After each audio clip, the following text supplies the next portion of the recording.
Democratic Senator Cory Booker of New Jersey serves on the Senate Judiciary and Foreign Relations Committees. He's with us from Washington. Good morning, Senator.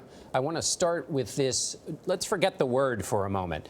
The Homeland Security Secretary also didn't agree that the president had grouped nations in this fashion. Forgetting the word, do you believe that she told the truth under oath yesterday in her testimony? So, John, first of all, welcome to the show. It's exciting to have you as part of the morning show that I watch. And to your question, she was not telling the truth. She was an American citizen under oath before a Senate committee, and she pretended like she didn't remember. She couldn't remember what the President of the United States, the Commander-in-Chief, her boss, was saying. She didn't remember Lindsey Graham, who challenged the President on his vile words. Yesterday, it was so offensive to me that she lied under oath. And it's not, everybody wants to say it's about the profanity. It's not about the profanity. It's that the President of the United States would speak in such a bigoted manner against large groups of people, large groups who are represented here in this country as our fellow American citizens. And Senator, you called it a moral moment for the country. It seemed really to strike a nerve with you. What do you mean? Well, all of us know our history in this country and throughout the world, in places like Europe, that so many folks said the opposite of justice is not injustice, it's silence, it's inaction. In other words, the perpetrators of bigotry and hate, that is really bad, but what is the worst thing that allows hatred and bigotry to proliferate is people who stand by and do nothing when it's said. We in America, when we witness sexism or sentiments against Catholics or Muslims or Jews or blacks, those of us who stand by and do nothing are complicit in that ignorance. We all have got to, as Americans, say, if you come after a Catholic American, if you come after a Haitian American, if you come after a Nigerian American, you're coming after me and I'm going to defend that. So what do you make of the Republican senator? Because the way I see it, the Oval Office is not a big space. The President of the United States is speaking. And most people I know, when they go in the Oval Office, you're listening with both ears to anything the president has to say. So to have Republicans say, I didn't hear it, or it's mischaracterized, what do you make of that? And what should be done about that? Well, I mean, the one thing is I'm not going to take it. And that's why I did get very upset with sitting there. And I'm one of the junior members of that committee, so I had to listen to her over and over again tell lies to my colleagues.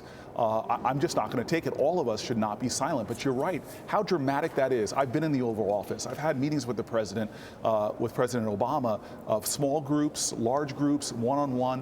When you're in that room, it is a sacred space in our country. All your senses are heightened. You know what the President of the United States is saying, especially in heated conversations and back and forths. So there's just no way I buy that. And I tell you, talking to others,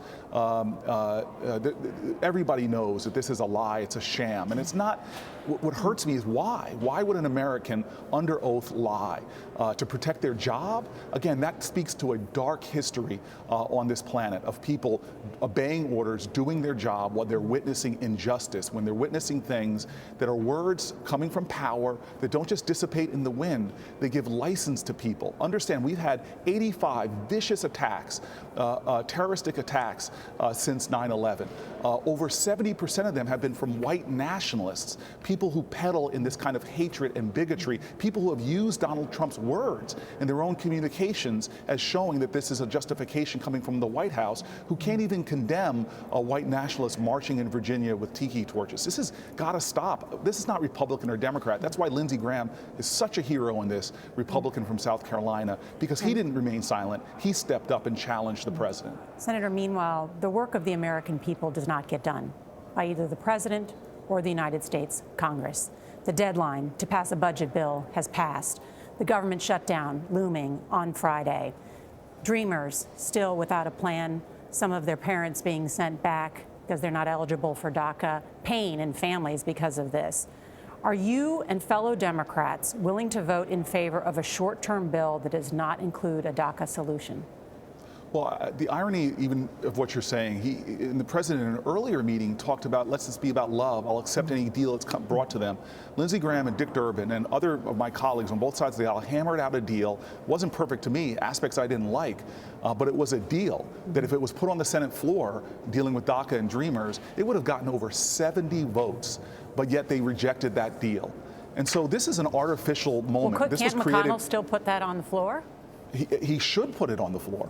And remember, this whole deadline was not created by some kind of mechanism and some kind of policy. This was the President of the United States that created this moment of jeopardy, created this crisis. A man who is obviously President of the United States, where Republicans control the House and the Senate, and he claims to be the greatest deal maker that God ever created. Well, I'll tell you what, this is the time to make a deal and get America out of this crisis. We all agree there's important, urgent work to do, but I, for one, am not going to leave American citizens behind.